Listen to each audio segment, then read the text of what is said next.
আমি তো হসপিটালে রুগী মুখী টানি না, আমার তো খালি বেতন। না, আমার এই না আরো ভালো আছে, আমার মনে করেন মিনিমাম 700 টাকা ইনকাম আছে খাওয়া খরচ বাদে। ফিটিংটা থাকিছিল তাই এটা কেমন আছে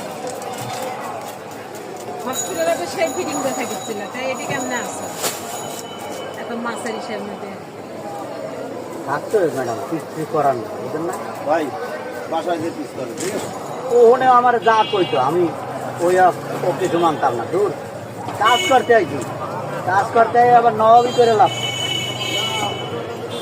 ওই যে কয় আমি ওয়ার্ড বয় রাখি, আরে আমি পানি হচ্ছি বাথরুমের থেকে, যা ওয়ার্ডটা তো আমার, এটা তো আমার পরিষ্কার রাখতে হবে। এখন এদিন অফিসে গেছি, গায়া দেই ওরও চিল্লে ওয়ার্ড বয় কোনো কাম করে না। ভাইব না